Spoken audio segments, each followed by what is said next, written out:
Uberaba, 1987. Num bairro afastado do centro da cidade, uma extensa fila se forma desde os primeiros minutos de sábado. E esta fila deve continuar até o final da tarde. Todos ali aguardam apenas um momento de ver Chico Xavier. E buscam sempre um alento, seja físico, material ou espiritual. Paralelamente à fila, sempre constituída de pessoas pobres e humildes que vêm dos mais variados lugares, as placas dos veículos que chegam de outras cidades também mostram a confiança que todo o Brasil deposita em Chico Xavier. A maioria em busca de uma mensagem psicografada de alguém que já partiu, mas muitos outros em busca de uma orientação para a vida. E a todos, Chico atende pacientemente, como um mensageiro de paz, amor e caridade. Januário, para nós, a caridade é o amor em ação. O amor espiritual, esse amor que nasce no íntimo da criatura,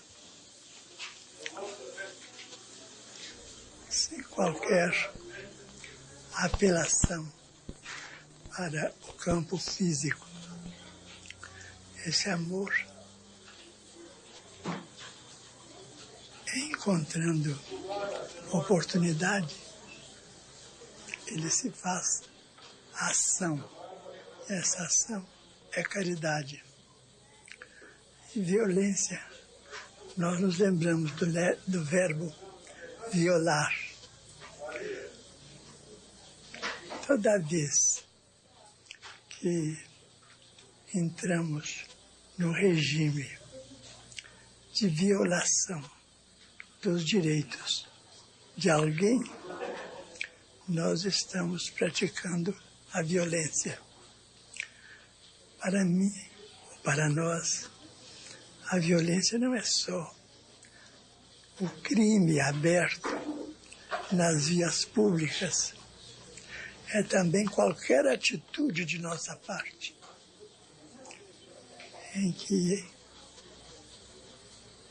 a nossa decisão venha a conspurcar os direitos de outra pessoa, de modo que nós praticamos violência todos os dias. Mineiro de Pedro Leopoldo, Francisco de Paula Cândido, ou Francisco Cândido Xavier, ou Chico Xavier, como é chamado por todos que o conhecem, nasceu a 2 de abril de 1910. Filho de um vendedor de bilhetes de loteria, João Cândido Xavier, que viajava muito pelos povoados em torno de sua cidade, e Maria João de Deus, era parte de uma família de 9 irmãos. Aos 5 anos de idade, ao pé da cama, viu sua mãe entregar a amigos e parentes os filhos pouco antes de morrer. Ele próprio, Chico Xavier, acompanhou sua madrinha, pouco menos pobre que sua mãe, que faleceu no dia 29 de setembro de 1915. No enterro, todos choravam, e ele também, mas apenas o choro de uma separação passageira. Porque, conforme seu relato ao escritor Carlos Bacelli, tinha consciência de que sua mãe não estava morta. Daí em diante, passou a ter visões de sua mãe, que lhe aparecia e dava conselhos de paciência.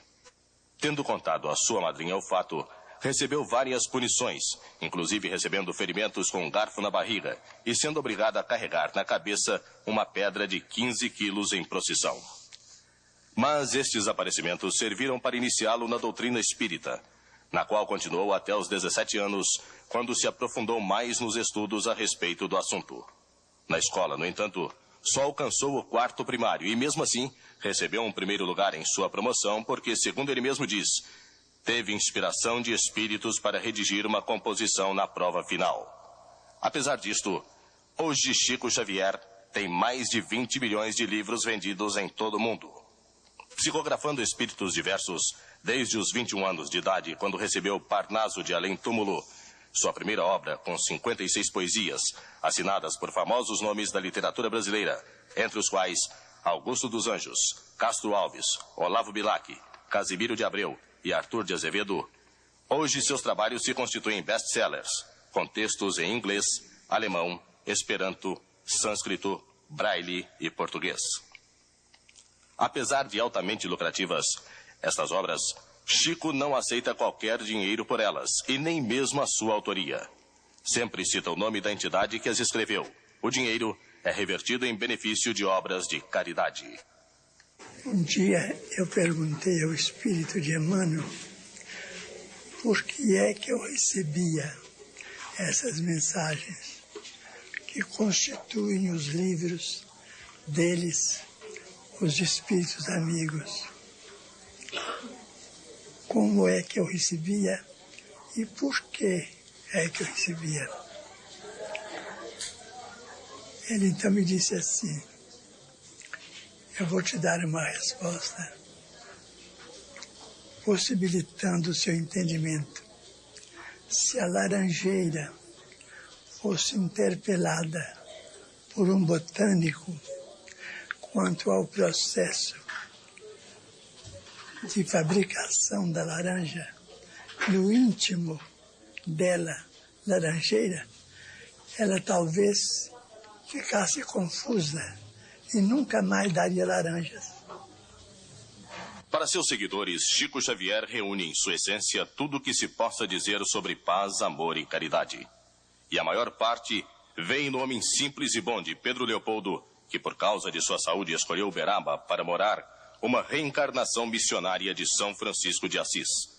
José Tomás da Silva Sobrinho é um de seus mais fiéis seguidores e o acompanha há bastante tempo. Chico Xavier, um exemplo de trabalho, de renúncia, de dedicação, de amor, um predestinado. Um homem que, como homem, mostrou à humanidade como deve ser um homem. E como homem com missão especial de servir a Deus, os seus semelhantes, tem demonstrado diuturnamente como exercer divinamente o seu apostolado. Gostaria de registrar a figura de Chico, da qual eu convivo por 30 anos, primeiramente como filho.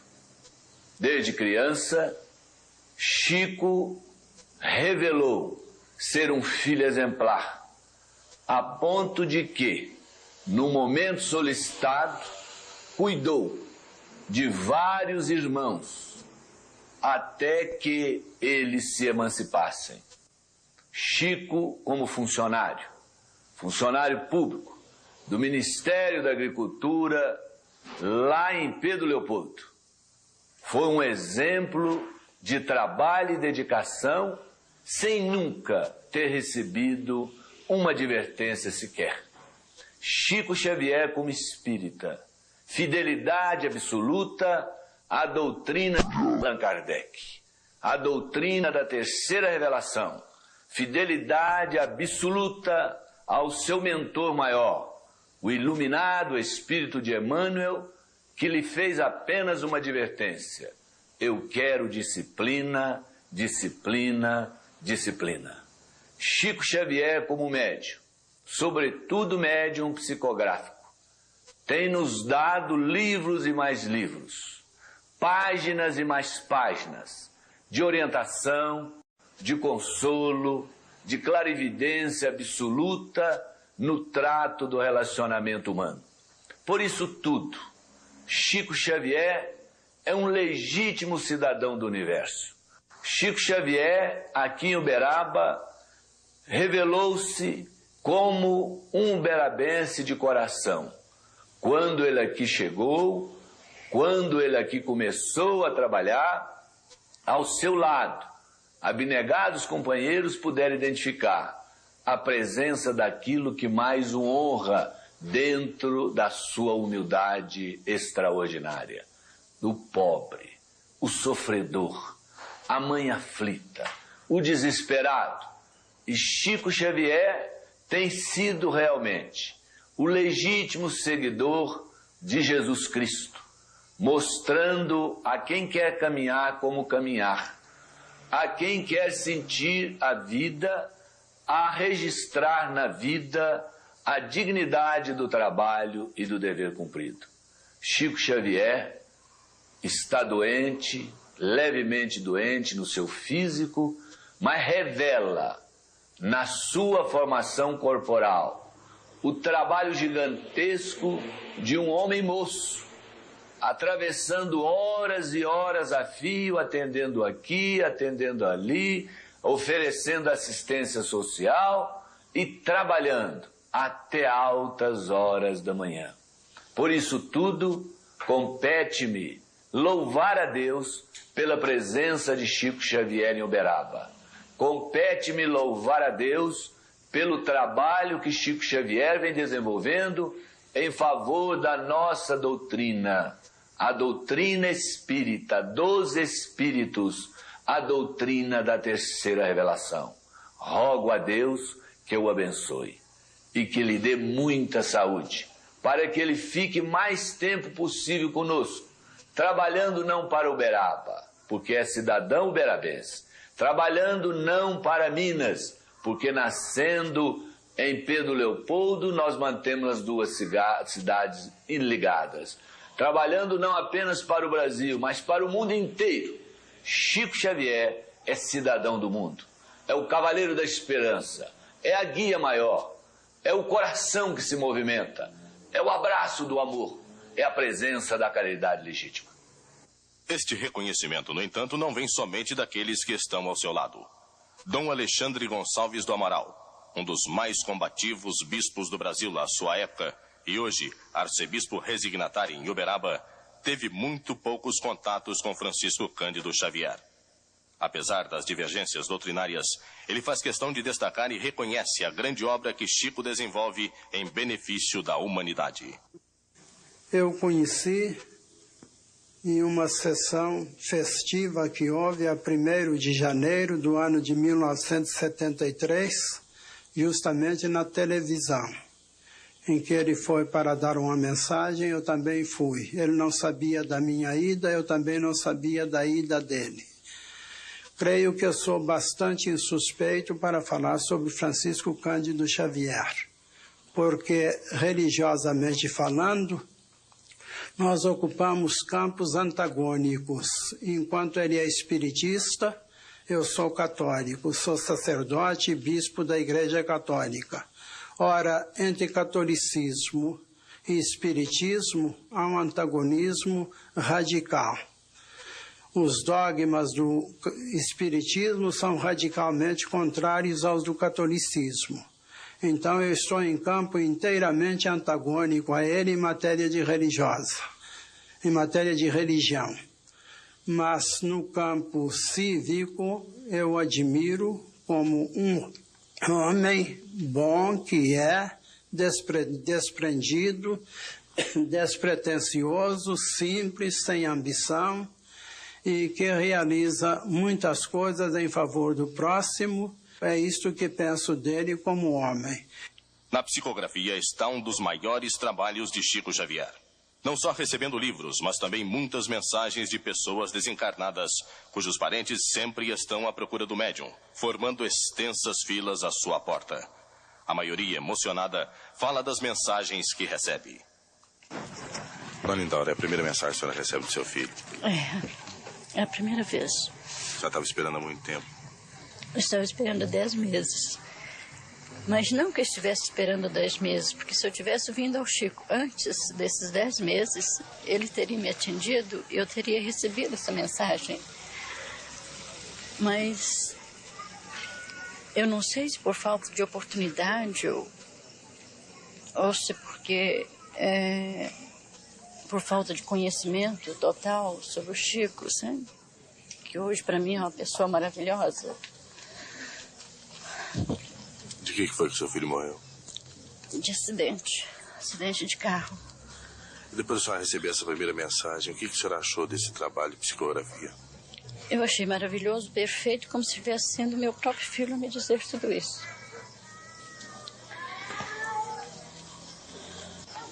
Bom, nós não andávamos procurando, por falta de conhecimento, mas tivemos agora uma inspiração de vir fazer uma visita ao Chico, por intermédio de um amigo nosso, inclusive muito amigo, Luiz Carlos também, quando em vida, né? E viemos agora, sendo que podíamos ter vindo já antes, que teríamos certeza dessa mensagem. A perfeição é tão grande nos detalhes que tem dentro da mensagem, que o Chico não conhece ninguém da nossa família, certo? E citou nomes aí que até eu tinha esquecido, minha senhora tinha esquecido, são bisavós, certo? Bisavós, no caso meu ou dela. E justamente as pessoas que estão acompanhando. Isso aí não tem nem explicação, certo? É uma coisa tão perfeita que a própria assinatura do papel se parece com a assinatura do meu filho, com a letra do meu filho. A própria letra de todo o documentário está ali. A assinatura se parece com ela. Toda ela. Toda ela. Por favor, da assinatura. Assinatura e toda a letra. Posso trazer, posso testemunhar com os escritos dele que estão em todos guardados. Assinaturas parece? Parece, perfeitamente. Não, a assinatura e a letra total. Toda a letra está aqui. Pode conferir com os que estão lá em casa. Aí eu procurei no Chico, porque na hora de um desespero de ter perdido um filho, ele trabalhava na Aeroóleo, na Petrobras, do Rio em Natal, Rio Grande do Norte. Ele sofreu um acidente de helicóptero. E nesse acidente morreram os 4, que o helicóptero explodiu no ar. E eu, naquele desespero total, eu vim procurar o Chico. Foi onde eu encontrei um consolo, uma palavra amiga. E foi onde eu me encontrei, assim, mais... Não, uma calma total a gente não tem, mas já tem um pouquinho mais de alívio, sei lá, tudo foi melhor para mim. Eu, em março de 1979, perdi um filho, Roberto, que era o meu filho mais velho, e viemos ao encontro do nosso querido Chico através da nossa amiga Nair Belo. Eu e meu marido aqui estivemos, recebendo dele palavras de muito conforto, de muito afeto, muito carinho. E isso realmente nos aliviou um pouquinho, como se fosse um remédio divino que chegou até nós. E assim foram passando o tempo e eu voltei aqui mais algumas vezes e no mês de agosto do mesmo ano, no Dia dos Pais, eu recebi a primeira mensagem. Meu marido não estava comigo. E levei essa mensagem ao meu marido. Ele ficou super feliz, porque, em primeiro lugar, essa mensagem veio como um presente para o meu marido. Porque o Roberto era muito ligado ao Davi, meu esposo. Mas ele tinha uma admiração enorme pelo pai. Então isso demonstrava que ele até parece que esperou o dia certo para poder brindar, mandar um lindo presente para o pai.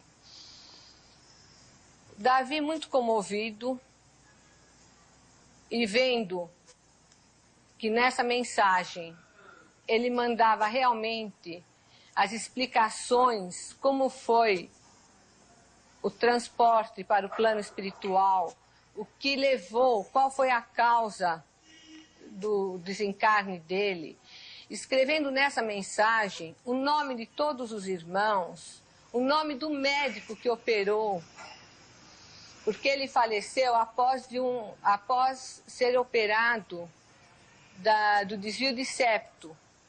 E ele, quando saiu do hospital, ele pingou umas gotas no nariz, nas narinas, e ele teve um choque anafilático. E essa foi a causa da morte dele. Então, tudo isso ele escreveu na primeira mensagem. E o Chico não nos conhecia, não tinha conhecimento nenhum da nossa família. Ele mandou dizer que ele foi recebido por minha mãe, Raquel, lá no plano espiritual. E isso tudo nos comoveu muito, porque ele explicou exatamente como foi a hora em que ele pingou o remédio, tudo como aconteceu. E isso deu para a gente, assim, um certo conforto em saber que realmente a vida continua, a vida não para aí. O problema é o seguinte, a gente não entende bem que a gente é um pouco leigo, não tem bastante conhecimento na doutrina, né? Mas a gente começou a ser visitado por determinados elementos, fenômenos que apareciam na minha residência. Eu tenho um hábito de orar de madrugada, 4 horas da manhã, eu estou em prece, orando pelos nossos irmãos, pelo mundo, né? Então, começam a bater nas garrafas, derrubar as coisas lá na cozinha. É na cozinha que eu trabalhava, assim, trabalho até hoje. Então, foi o que me obrigou mais a aproximar mais da doutrina, procurar desenvolver mediunidade, que hoje eu sou um médium, um fraco médium de incorporação, e mais outras coisas que a gente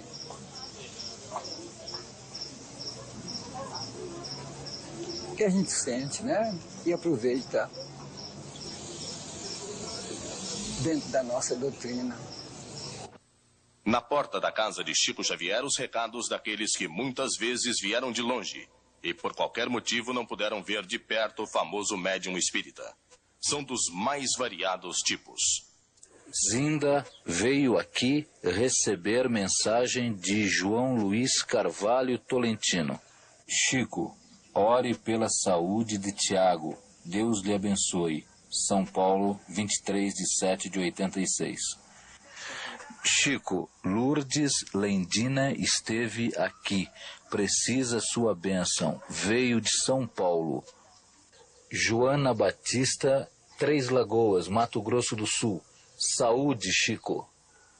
Edna Colombar, 6/6/85. Abraço para você, que é o meu Deus, Chico. Júlio Brasílio Moraes, pede prece para seu espírito. 4/10/86. Amo com todo respeito. Carmen Nunes Rondon. Toninho, Arlete, John e Sérgio e Elisa mandam um abração para você, Chico. Abençoe meu casamento. Maria de Fátima e Denísio Martins da Costa. Chico, nem que seja em sonhos, eu irei ter a fé divina que irei conversar com você. Deus te dê muitos anos de vida. E Célia Rodrigues, Brasília. Vim de Curitiba para te ver. Obrigado por você existir assim tão lindamente. Deus te ilumine cada vez mais. Cris e Heitor. Por nosso intermédio, o Acre deixa ao amigo Chico o abraço, os votos de melhora material e longos anos de vida. Itamar e Antonieta. Qualquer dia eu vejo você. Se você não existisse, eu inventaria você. Milva.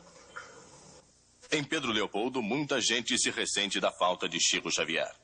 Na população daquela pequena cidade mineira, os vestígios da amizade de seu povo, traduzidos pelo respeito que todos têm para com seus parentes, as irmãs Cidália e Lucila.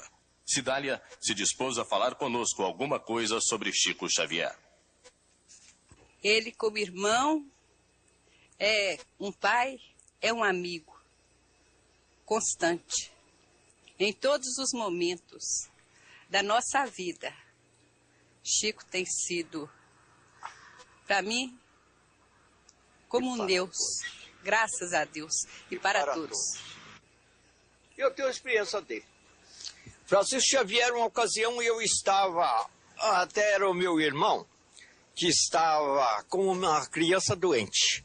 Então, ele veio aqui para que eu conversasse com Chico, porque Chico podia dar um remédio para um filho dele que estava doentado. Então eu fui lá e pedi o Chico, no mesmo instante ele voltou dentro do seu quarto e trouxe a receita e deu, o meu irmão deu a receita, deu o remédio que ele receitou para o filho e o filho continuou são, foi curado e viveu uma vida satisfeita, do qual ainda é vivo esse rapaz. Então, sobre esse fato, em minhas andanças na vila, que eu e meu marido gostávamos sempre de levar alguma coisa a quem necessitasse, encontrei-me com uma senhora com uma marca muito grande no braço. Então, ela, quando soube que eu era irmã do Chico, ela falou assim, olha, o seu irmão me curou. Esta ferida aqui, e me mostrou a cicatriz. Ele passou a saliva e curou. Ela tem a mancha escura até hoje. Essa é a experiência que tem. É. Então, de modo que Chico, para mim, ele é tudo. Ele é fora de série. Chico é bom, é amigo. A senhora sabe por que ele mudou de Pedro Leopoldo e definitivamente passou?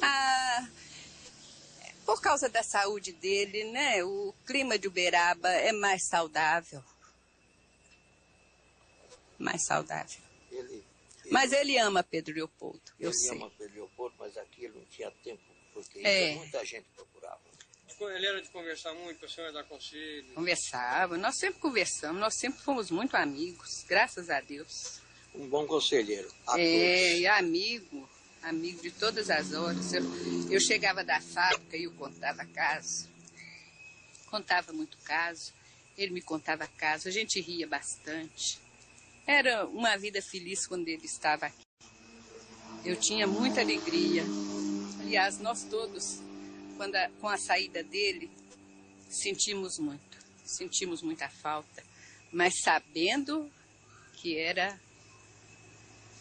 para o melhor, né? Era melhor para ele. Eu agradeço a oportunidade que vocês me deram. Agradeço por tudo. Ao Chico eu desejo de coração. Como? Se a senhora tivesse que mandar uma mensagem para o Chico, a senhora mandaria de improviso agora? Não, mandaria, só falando com ele, que eu amo muito. Já disse. Lucila concordou em falar, desde que sua imagem não fosse mostrada. Ela relembra a sua infância ao lado do irmão. Bom, dona Lucila, quando foi que Chico Xavier teve a primeira manifestação de mediunidade? Quando ele se descobriu uma pessoa anormal? Aos 4 anos. Aos 4 anos de idade, como foi? Ele viu a mãe dele, Maria João de Deus, que foi a primeira esposa do meu pai. Ela já tinha morrido, ele viu o espírito dela? Viu o espírito dela. E como foi isso? Eu não me lembro, porque meu pai não era casado nessa época. Eu escuto ele contar que a mãe dele apareceu para ele e disse para ele que ia aparecer um anjo bom na família, que ele não ficasse triste, que ia aparecer uma pessoa para casar com meu pai, com o pai dele, né? E que ia tomar conta dele. Agora, claro, a senhora não tinha nascido na época, a senhora sabe... Porque meu pai não era casado na época, eu sei disso porque ele conta. As coisas que você vai saber dessa época, provavelmente que ela ouviu falar, porque você não era nascido. Justamente. Mas a senhora sabe qual foi a reação que ele teve quando viu a mãe dele? Ele recebeu a coisa como um acontecimento normal, porque isso não é normal, é claro. Ou qual foi a reação dele, se a senhora sabe, quando ele percebeu que ele estava vendo a mãe dele em espectro? Isso eu não sei, não tenho certeza, mas tenho a impressão que ele achou estranho. Deve ter ficado com medo. De ter visto a mãe dele. Se a mãe dele já tinha partido e ele viu a mãe dele. E depois das outras vezes ele já encarou isso com naturalidade? Com naturalidade, isso mesmo. E ele percebeu que ele tinha hoje ele exerce uma função muito importante, todos nós sabemos. Ele decidiu por ele mesmo exercer essa função, passar a ser o Chico Xavier que é hoje, ou esse espectro da mãe deve ter dado alguma orientação para ele? Não, creio que não. Eu acho que as circunstâncias da vida ensinou a gente a viver desta maneira, como o Chico vive hoje. Ele deve ter ido, então, naturalmente, né? Foi, naturalmente. E quem que é Emmanuel para Chico? É o espírito protetor dele. Ainda em Pedro Leopoldo, muita gente continua mantendo correspondência com Chico Xavier. Entre todos, Sr. Osvaldo, que conseguiu a aposentadoria de Chico e que é seu grande amigo há muito tempo. A fotografia que o senhor tem dele acompanhando o enterro, o que é? Explica essa fotografia para nós, por favor. Foi em 1945, no enterro da minha tia-avó, que o Chico desceu de uma condução própria da Fazenda Modelo, chamava Charretão, e acompanhou parte do enterro, onde um amigo nosso tirou uma fotografia aparecendo o Chico. Eu guardo com muito carinho essa fotografia. Quanto a essa gravação, o que é essa gravação que o senhor tem? Essa gravação foi feita em 1967, na casa do André, irmão do Chico, quando ele morava aqui em Pedro Leopoldo. A pedido do Chico, eu mostrei parte das minhas músicas e poesias gravadas, e o Chico, numa delicadeza toda especial, fez um agradecimento.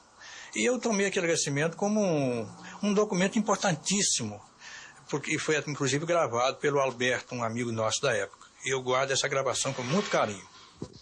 Oswaldo, ouvindo a sua música aqui em Pedro Leopoldo, a gente experimenta uma surpresa extraordinária, uma emoção que entra pela alma dentro, porque nós sentimos a alegria, a beleza e, por que não dizer, a tristeza, o ideal, o sonho do povo, do nosso povo, reunidos na melodia que você sabe extrair dessa mina maravilhosa de inspiração que você traz no seu coração e no seu pensamento. Nós estamos admirados com tudo que você tem realizado, está realizando e vai realizar, e esperamos que você continue para frente com esse ânimo, com esse valor que nós conhecemos em você, ao mesmo tempo que pedimos a Deus que abençoe a você cada vez mais, para que você guarde no seu coração essa centelha divina da inspiração que faz de você, para nós todos em Pedro Leopoldo, e esperamos que seja para toda a gente no Brasil, um dos melhores compositores do nosso tempo. Deus te abençoe, Oswaldo. Nós estamos felizes de ouvir você e queremos também registrar o nosso contentamento de ouvir o nosso Celino nessa melodia bonita e maravilhosa do Dia das Mães que você soube compor com tanta mestria. Deus abençoe o nosso Celino, abençoe a você e a esses corações amigos que estão cooperando com você, seja na letra de algumas de suas músicas tão bonitas, seja na parte cantada de suas melodias que são maravilhosas mesmo para nós todos. Eu estou muito feliz de ouvir esse tesouro musical que você está acumulando e vamos pedir a Deus que você continue para frente no caminho da vitória integral. Esse álbum com as mensagens que o senhor tem dele, por que o senhor coleciona? Eu leio essas mensagens com muito interesse. Apesar de eu não me considerar espírita ou espiritualista, como queira dizer, mas eu acho muito profundo os ensinamentos do Chico. E deles tiro proveito. Essas mensagens o senhor acredita que sejam do além mesmo? Perfeitamente. Eu devo ter, no mínimo, 500 mensagens psicografadas, que inclusive dadas pela irmã dele, ou por amigos, ou ele tenha mandado diretamente para mim, e eu vou colecionando.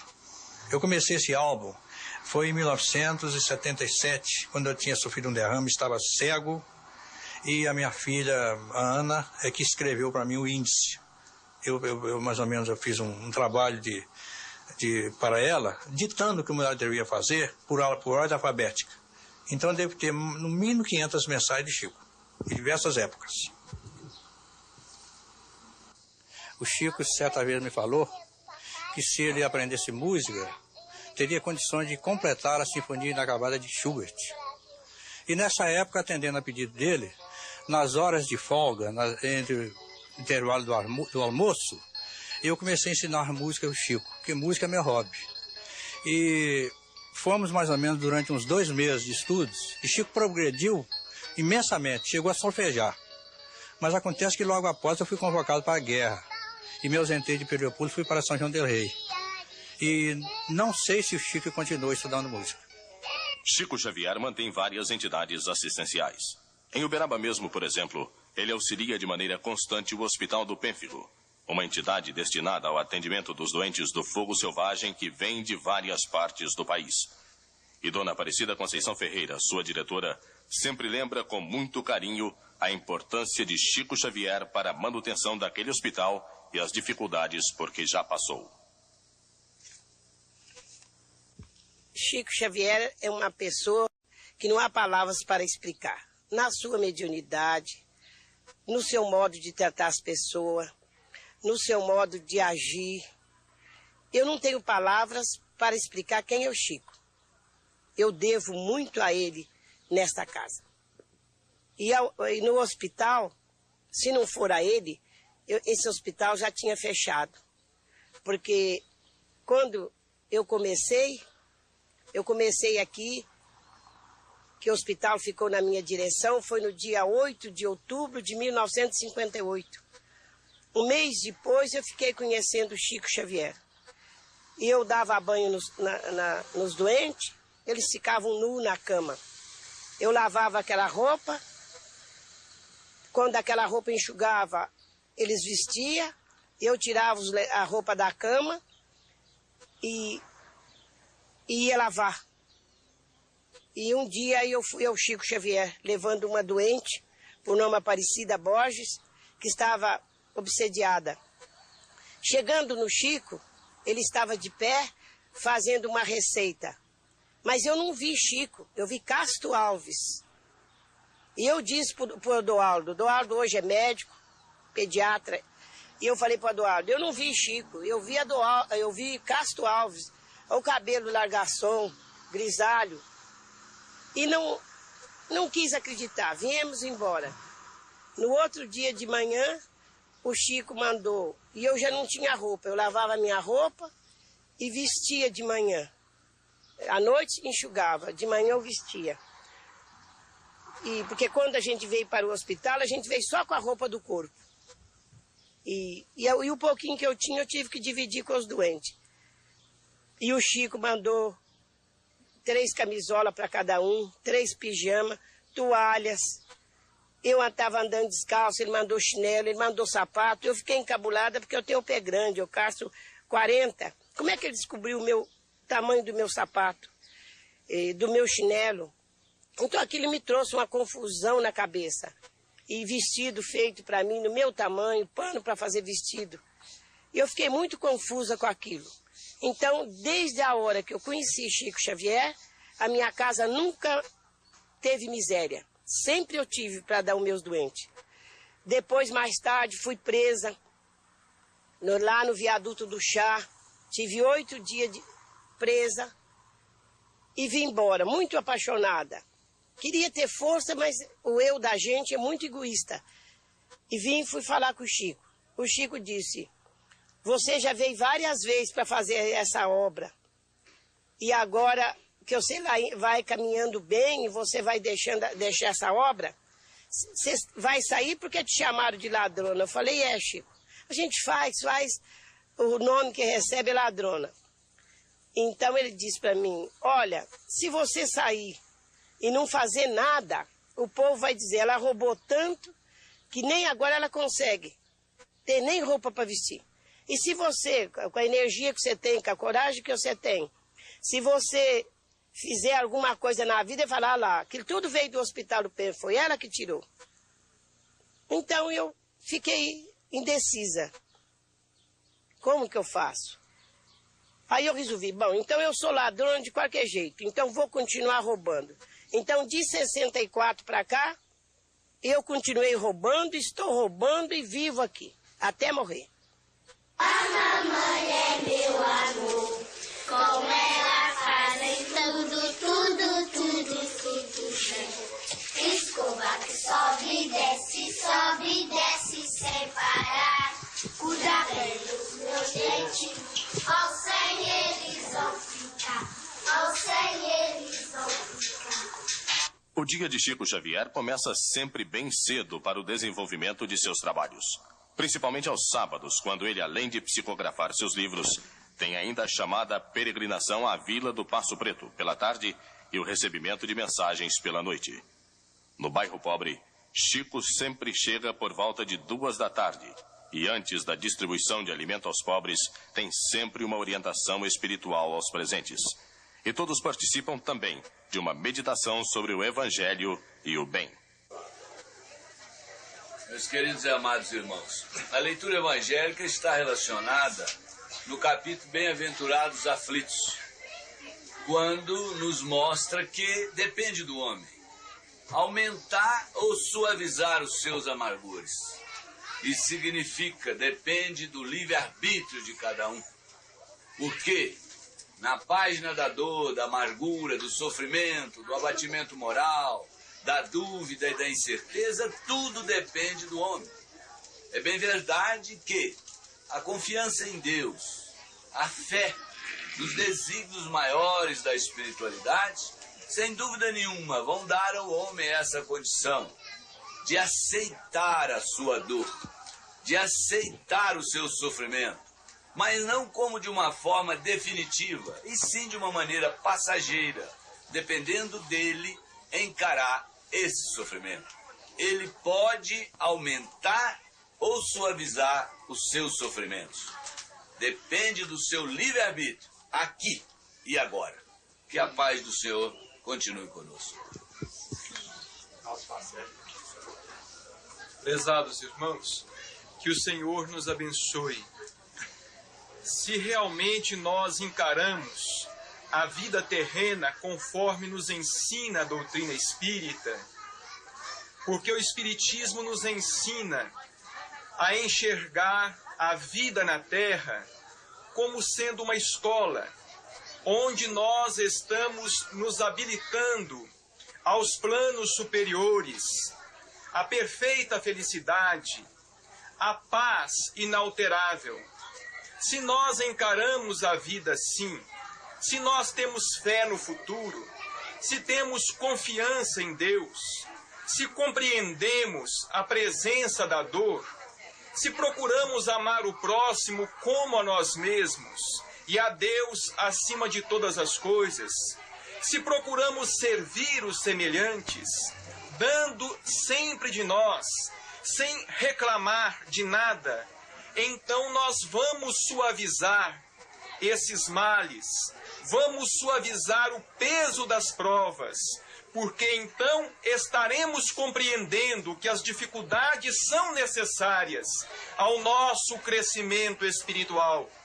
Mas se ao contrário, nos rebelarmos, nos revoltarmos, se ao contrário, não aceitarmos aquilo que a vida nos oferece, nós iremos sofrer mais.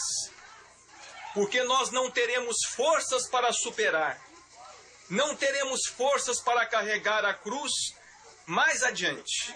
Então que Jesus nos auxilie e nos dê forças para carregar esse fardo das aflições, das provas, na certeza que somente assim nós estaremos nos habilitando à felicidade maior. A lição da tarde, bem-aventurados os aflitos, porque serão consolados, vem tocar profundamente as cordas mais sensíveis do nosso coração. Porque cada um de nós aqui presente, o certo, trouxe uma mágoa, uma saudade.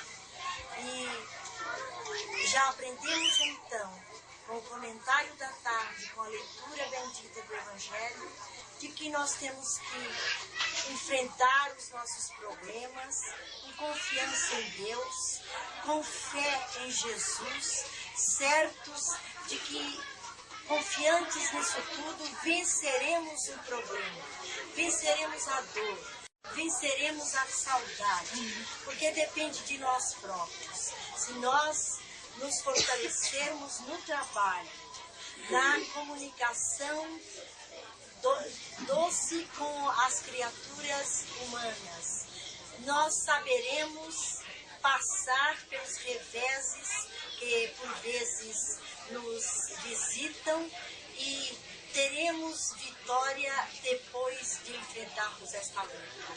Não vai adiantar queixumes. Queixume é pensamento negativo. adianta sim agradecimento a Deus pelas oportunidades, sobretudo nós outros que sabemos que estamos aqui de passagem, ressarcindo os nossos compromissos do passado, que só virão através da dor, através da aflição, através da angústia. Seremos vitoriosos sim, se fizermos como nos ensinou o Sr. Emmanuel. A humildade é a chave da nossa libertação.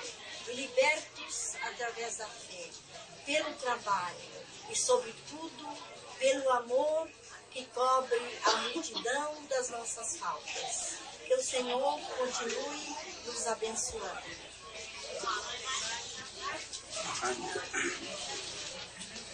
Nossos agradecimentos a Jesus, aos nossos amigos espirituais que nos auxiliaram para que a gente pudesse encontrar aqui na tarde de hoje.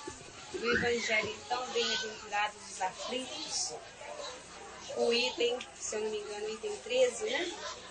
Que nos fala então, nos esclarece que cabe a nós que estamos aqui, né?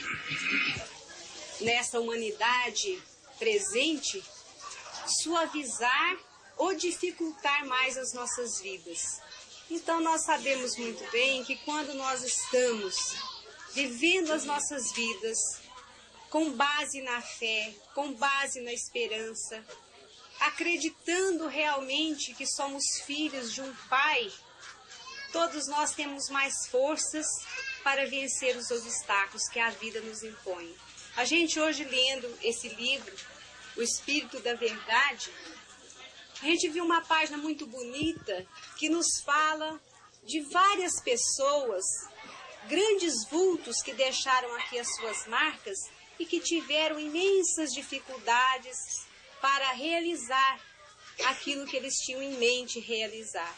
Então nos fala, principalmente no campo da ciência, nos fala de um Hertz que começou a sua vida como vendedor de revistas para custear os próprios estudos, e nós sabemos da dificuldade que é uma pessoa trabalhar para custear os próprios estudos, porque às vezes lhe falta o tempo dado para estudar, para progredir.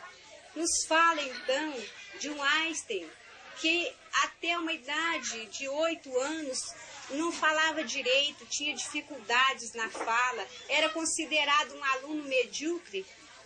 Várias vezes entrou em concursos para querer uma cadeira de professor e foi reprovado. E, no entanto, é um dos maiores cientistas do nosso século.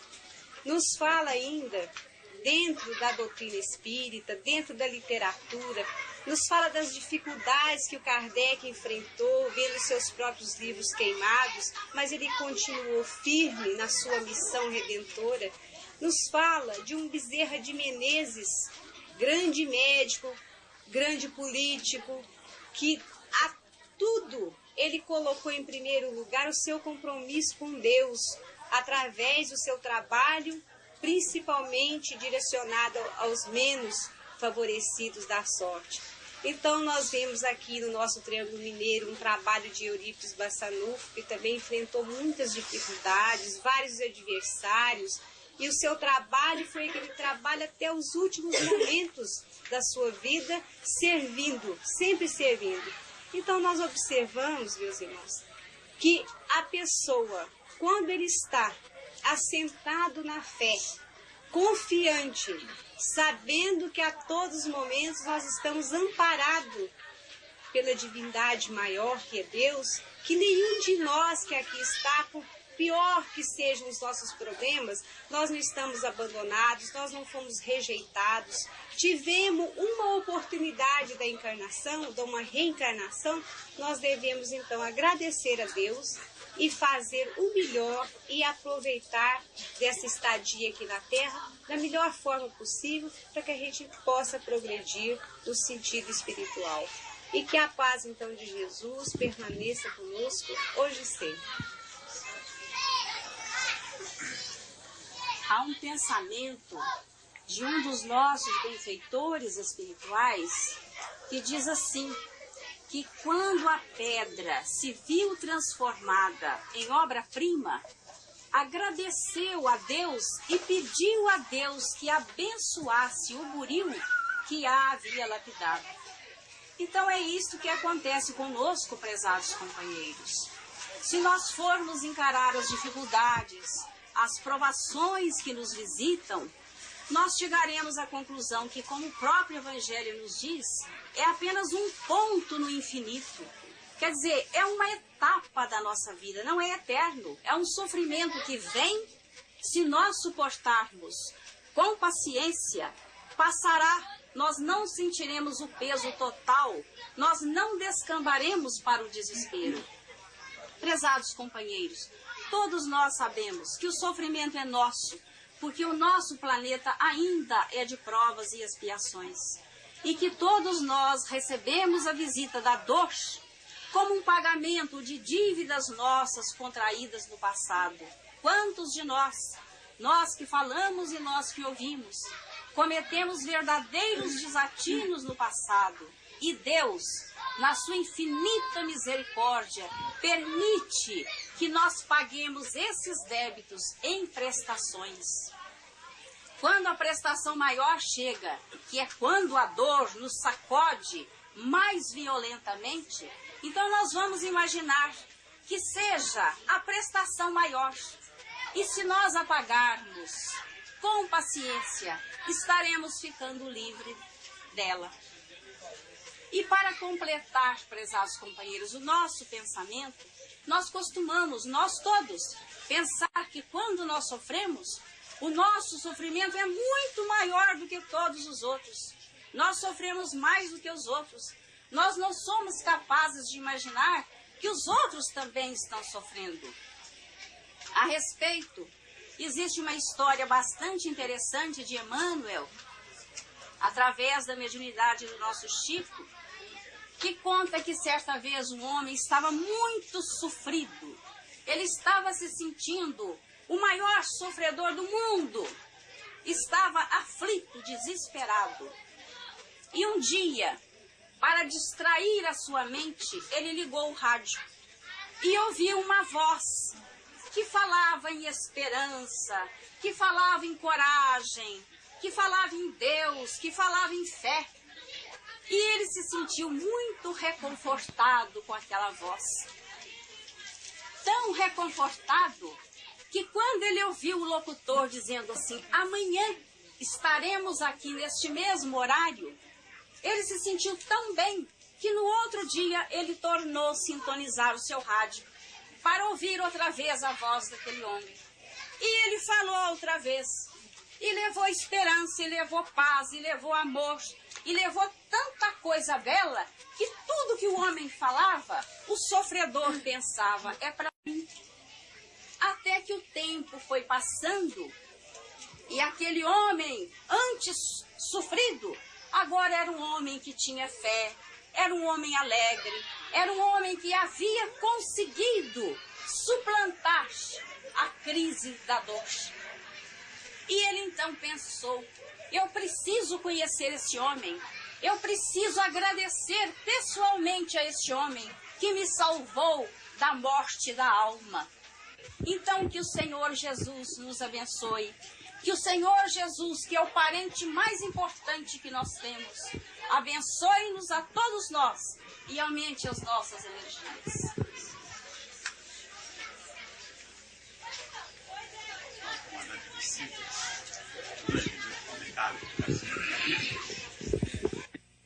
Continuasse recebendo o perfume do plano maior, para que, ao sairmos daqui, fizéssemos a substituição de alguns que aqui chegaram com a tristeza no coração.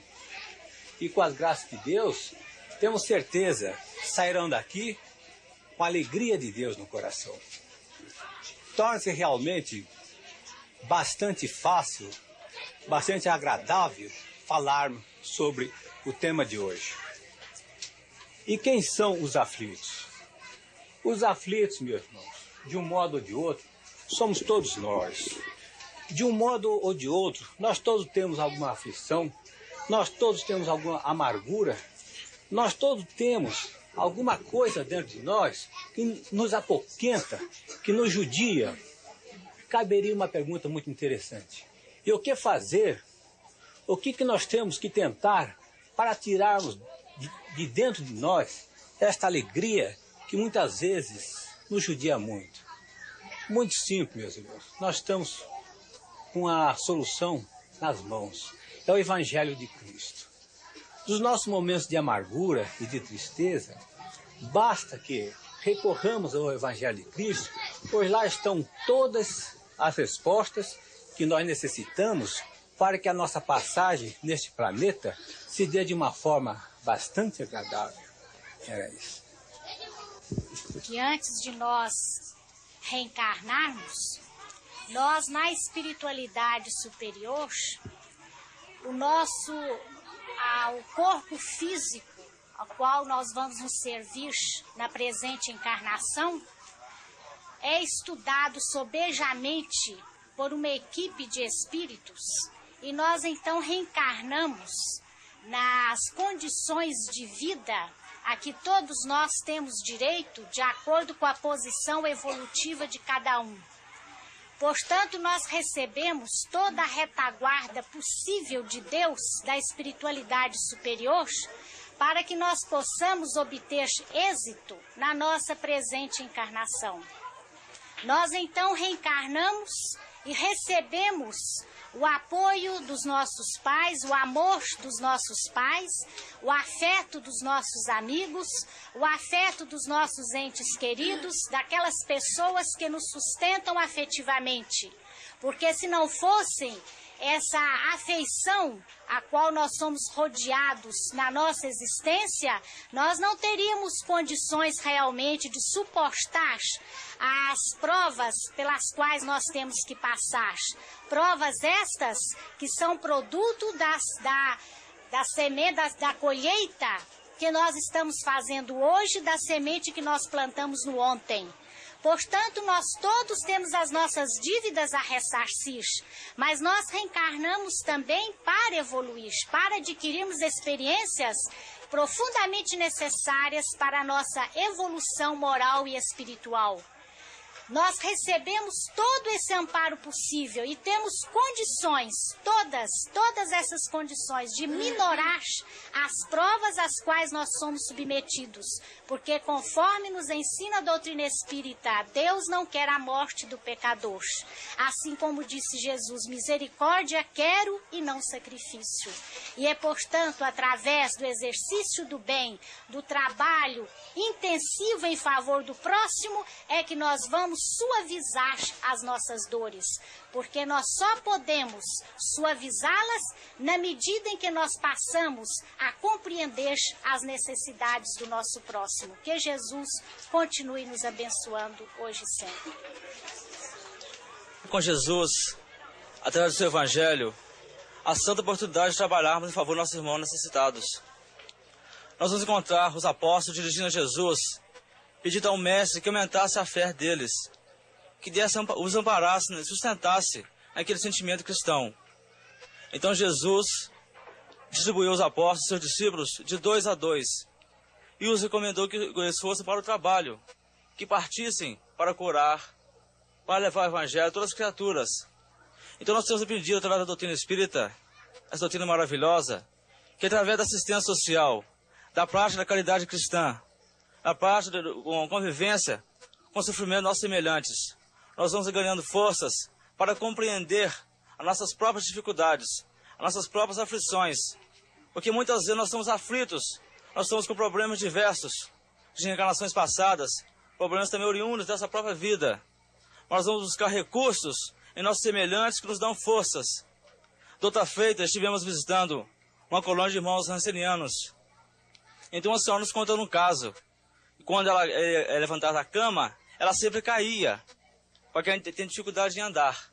Então quando ela caía, ela levava os tombos, xingava, blasfemava. Então ela queixou ao padre. Então o padre recomendou: minha filha, quando você vir a cair, você vai dizer o seguinte: graças a Deus que eu estou sentindo dor. Obrigado, meu Deus, por tudo isso. Então nossa irmã passou a praticar essas palavras, exercitar esse tipo de procedimento. Então ela disse que depois de um certo período de tempo, ela sentiu suas dores minoradas, porque ela passou a louvar, passou a entender o sofrimento. Então assim somos nós também. Se nós temos aflições diversas, se nós vamos de encontro a nossos semelhantes, eles nos dão essas forças maravilhosas. Irmãos que conseguem suportar as aflições, essas mães que seus filhos partiram mais cedo, dificuldades diversas de saúde, problemas mil que nosso mundo atravessa no dia de hoje, nós somente através do Evangelho de nosso Senhor Jesus Cristo, nós vamos ter condições de suportar e compreender o porquê do sofrimento. Então Jesus, realmente, para nós termos mais fé, entender a causa dessa dor tão grande, nós temos de conhecer, e o conhecimento disso tudo está no Evangelho de nosso Mestre. Que assim seja. Aqui na Terra. Porque, na verdade, Deus, nosso Pai Criador, nos concedeu determinados empréstimos, desde a própria formação do nosso planeta, desta natureza que nos acolhe, deste mundo chamado Terra, onde os recursos minerais e mesmo os recursos animais sustentam a nossa vida aqui, nós ficamos a pensar nesses empréstimos que às vezes são transitórios, dos afetos queridos, das posses materiais, do ouro, do dinheiro, que vão também se transferindo com o próprio tempo, nos recursos que Deus nos concedeu, para que nós pudéssemos ter este crescimento espiritual através das mais variadas experiências que nós recolhemos no nosso plano. E ele deu também a oportunidade do sofrimento. Não que o sofrimento seja uma criação de Deus, pelo contrário, é uma criação do próprio homem. Quando nós olvidamos a lei divina que está escrita na nossa própria consciência, nós geramos o mal. E aí, então, nós contraímos o mal para os nossos próprios espíritos. Nós vamos colher aquilo mesmo que nós semeamos. Daí a necessidade de passarmos por determinadas provas, determinadas aflições, que vão funcionar para nós como instrumentos espirituais, permitindo assim o nosso aperfeiçoamento íntimo. Se não for a dor e a necessidade de nós a compreendermos, tal como ela nos visita, nós ficaríamos estacionados diante de uma lei que chama progresso. Nós temos que evoluir, porque o progresso é a própria lei da vida. E para evoluir, há necessidade de passarmos por esses cadinhos de purificação que é o próprio sofrimento. E o Evangelho de Jesus vem nos ajudar a suportar esta dor que também é transitória, porque ela não é permanente. Só de verificarmos que a nossa vida aqui na Terra é um ponto no infinito em termos de eternidade, nós vamos ter muito mais coragem, ânimo e força para vencermos as dificuldades do hoje, sabendo que a felicidade futura aguarda a todos aqueles que perseveram no caminho, aqueles que procuram fazer do próprio trabalho um instrumento de elevação e de aperfeiçoamento espiritual. É o trabalho que será capaz de nos renovar e de falar mais alto, muito mais alto, do que as próprias aflições que hoje nós estivermos enfrentando. Apesar de que a aflição e a dor têm a sua voz própria e muitas das vezes ecoa dentro do nosso fórum íntimo como a força poderosa de uma bomba, o trabalho também. Ele tem uma voz muito forte que advogará a nossa causa no futuro, garantindo a nossa paz e a nossa estabilidade emocional. E que essa mesma paz de Jesus possa permanecer conosco, agora e sempre.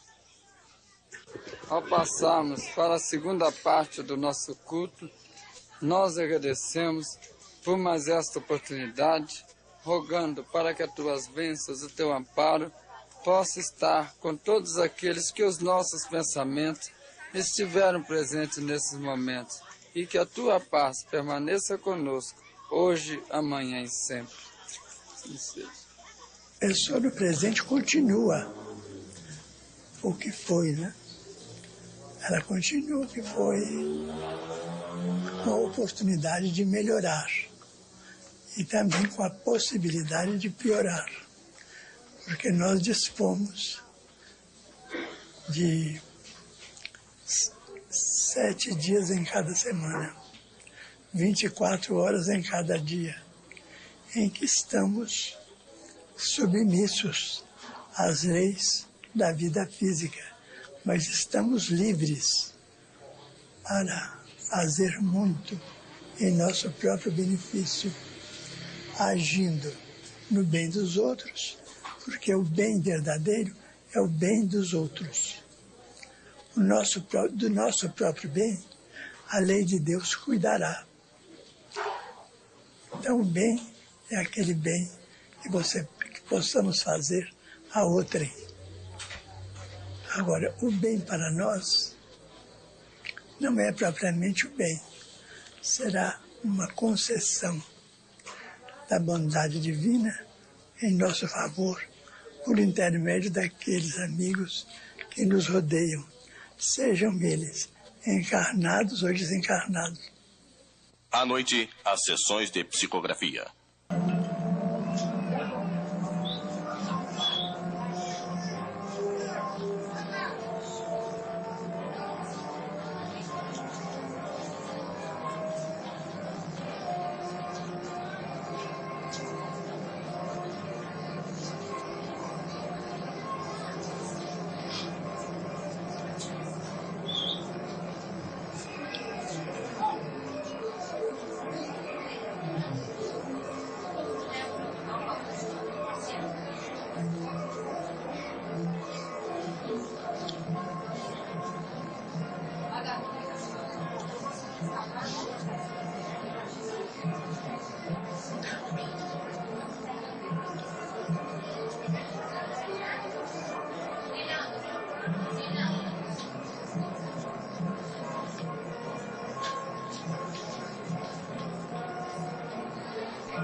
Merecedor de vários títulos de cidadania, muitos dos quais não pôde ainda receber por causa de sua saúde, e com nome proposto para o Prêmio Nobel da Paz, Chico Xavier continua sendo o homem humilde de sempre. Um homem cujas mãos são 2 estrelas, refletindo entre as trevas da descrença o divino clarão da imortalidade.